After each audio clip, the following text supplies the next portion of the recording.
Are you a doctor trying to elevate your practice and make your impact on the world long lasting? Ready to go from a hustler to a CEO? Man, you already know. Welcome to the Michael Buffington Show, the podcast that's transforming the lives of doctors. You ready? Let's go.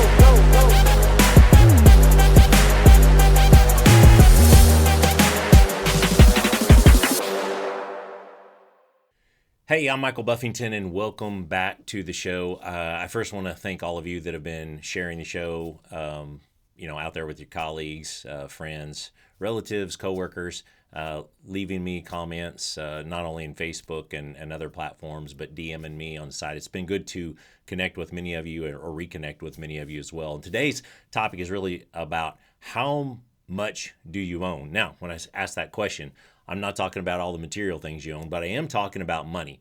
And this is one of the money questions that often we want to seem to avoid around a chiropractic practice and even any healthcare provider. I see it a lot with my medical colleagues, is that because we're in the service world, because we're in the service industry, money sometimes, not every time, but in some circles will take on this negative connotation. What I want to take this is what many of my financial advisors and mentors and coaches over the years have really drilled into me. And I think it's important because there's nothing more frustrating for me than when our profession in chiropractic and really any business owner doesn't do as well as they can out there. And part of that is understanding how much do you own in terms of how many months, weeks, months, years do you own? Now, when I asked that phrase, so I asked that in my top level legacy group to the guys recently. We were at an event that I hosted in Vegas, and I asked that question. And the funny part about asking them that question is that's something that I'd ask them regularly, and how much money they can access in a short amount of period of time, usually within 24 to 48 hours, to get a real pulse on their financial health. And this message today and this show is really going to challenge you in some aspects. Some of you are going to feel really good about where you are. Some of you aren't going to feel good about where you are. But in either case, it's okay, because we always know if you can get real about where you are now in your current reality, you actually have an opportunity to change that and to change the reality moving forward in the future. So if you don't want to acknowledge the facts of that, there's zero chance that you're going to move. So stick with me here on this. But the question is, how many months do you own? Because when I ask that question to them, they know. When I ask that in Game Changer, because they're familiar with me and know how I drive the combination of a personal operating system with running a good business, it's commonplace. But for a lot of people, and really a lot of my career, something that wasn't asked of me, and so I didn't really know. Well, in that, you can get lost in a lot of stories. And a perfect example is, early on, I didn't have the same context, but I do remember this thought. I was sitting with a financial planner. I had done well, and for some reason, I was fortunate enough and blessed enough to get in touch with the right people early on in my career. So, here I am in my mid-20s, and I'm already having ththese conversations and putting a lot of money back and thankfully making some money, taking care of people, doing what I love to do.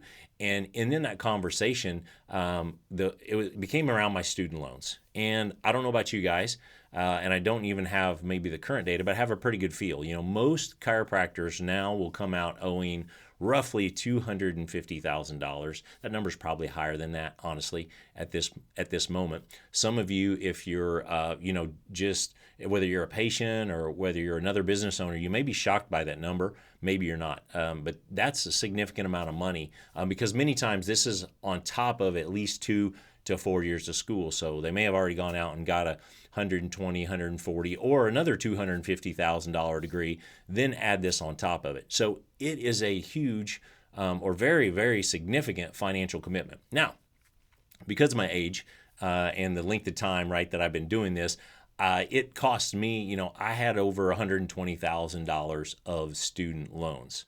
Now, that seemed like a lot of money, and it was a lot of money. And when I came out with that kind of loan, I had to figure out how I was going to take care of things. How was I going to pay my bills? How was I going to do all these, do life and make a dent in this and pay my debts back? Well, so I sat down and I had knocked a bunch of this loan out because if you ended up like many of us, you're making enough money, you didn't qualify for any kind of deductions. So go figure, you can't deduct it. You're making too much money to get any of the very, very small deductions. So it's just churning and burning and accruing a lot of interest, which it did when you're in school too. So at this point, I'm sitting down and I owed about $25,000 left on the loan. It was thankfully in my area, it was financed, I think it was under 3%. It was like 2.75% or something, where they consolidated my loans. Good luck with that today, students. I'm sorry. Hey, gas was like 90 cents a gallon too. So I don't know. Maybe it's all relative. Maybe it's not. I do feel for you. But where we ended up in that conversation was like, hey, he was pushing me because of the money I was making. He's like, hey, don't pay that off. And we did this for really a year or two. Don't pay it off. Don't pay it off. Don't pay it off. And I remember sitting there one day, and you know what? I said, I'm sick and tired of not owning my degree. Because for me, what I had attached to until I paid that note off, I did not fully own my degree. Sure, I'd gone to school. Sure, I had the degree hanging on the wall. Sure, I was in practice. But in my mind, the way I framed it up, I didn't own the degree. Now, that was just one thing. So what did I do? I wrote a check, paid it off, done with it, years and years ago. Some of you aren't in that situation, okay? And I know you want to be. I haven't met anybody that didn't want that to be the situation. So maybe this will help you today. Now, it's not about your degree though. This is about your life overall, your personal finances and how it ties into business. Because do you know your numbers well enough to know how many months you could actually continue to run the business without income? That's the first question. Many financial planners are probably going to tell you 6 months. I'm a conservative guy, so that's a pretty short runway for me, but let's say that's it. Say, hey, without, all things considered, if we don't make any money, we can keep the operation going. We can keep the practice going. We can keep serving people for 6 months. Now, take that over into adding your personal expenses for those 6 months, maybe even servicing those loans. What does that look like? What is that number that truly runs your life in business? Because I've had this argument before, and honestly, I don't really understand the debate on this. To me, there is no debate. Like, well, that's business, this is personal. Well, if you're a sole proprietor or if you're running your own business, it's the same. Like, you can claim it's two different pockets, and it can definitely be two different accounts in your QuickBooks and multiple bank accounts. Bottom line, it's coming from somewhere, because guess what? When you have that down month and things don't work the way they should, or payments don't come in the way they should, whatever it is, who's funding that deficit? You are. You are, as the practice owner. You are. So same thing in personal. It all flows through. Now, when you do the numbers on this and you get to that point, there's a lot of power in the other side. So this is not a downer conversation. This is a reality conversation of understanding where you are. If you don't know that number, like out of the gate here, early on in the show today, I want to say, find that number out. Like, it's not that difficult. The math isn't that challenging. If you're really having trouble, DM me or something, and I'll explain it to you very simply. But get that number, and here's why. Once you know that number, you can build so much confidence, clarity, and certainty from it. Now, it's not just that number, but the greater that number becomes, and the more months you own or years you own, how much more secure are you going to be, and how much better? Really, here's part of the payoff. I'll give you the payoff ahead of the concern. You'll make better business decisions. Why? Because they'll be business decisions. Because the stories that we all can have around money. I know I've got plenty of stories, and I talked about that a little bit in my book, and it was crazy in there because this is something that never really hit me of where our money stories are from.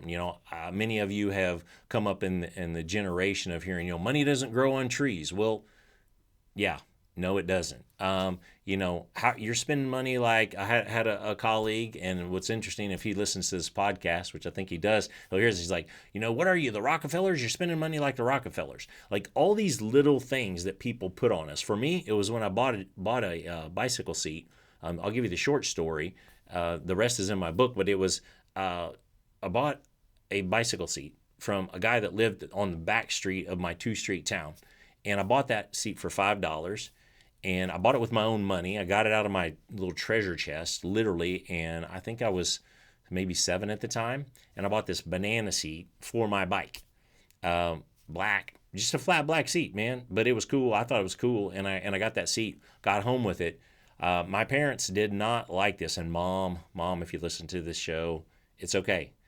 It's no big deal. It's for me to work on the stories, but I really linked it back to I got in a lot of trouble. I had to return the seat. The way I remember it, I didn't get my money back, but I had to return the seat because I had really disobeyed my parents. So that's a whole nother show and a whole nother conversation. But the money story that I realized literally several decades later was that I couldn't make good decisions with money. That was part of it. Now, I've made countless good decisions with money since that time, but there's still a little part of that little boy in there, and there may be that part of that little girl in there for you that at some point somebody told you you didn't make good decisions.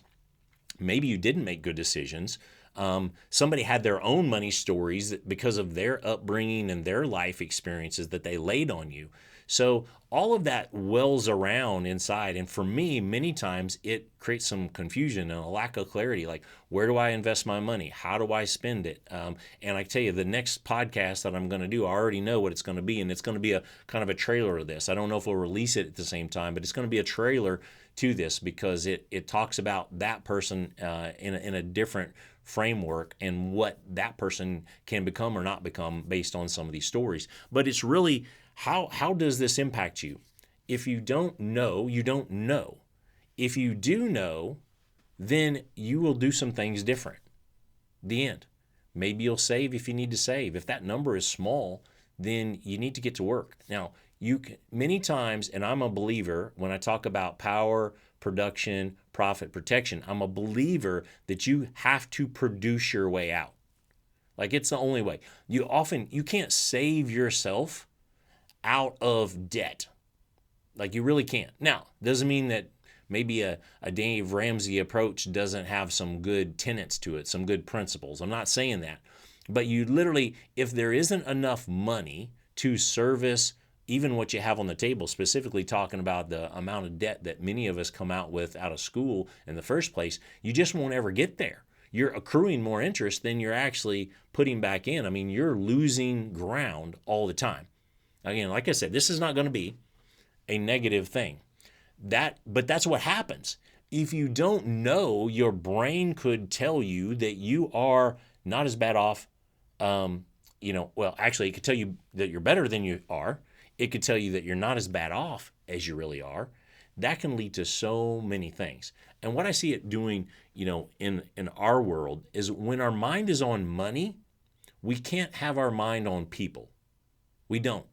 And you can hear that talked about a lot of different ways. But the way that I was taught, I don't know who to give the credit to, but a simple strategy. I want someone to give you a strategy. And this doesn't matter really what kind of business owner you are, but I love this for the chiros that I talk to. And that is this.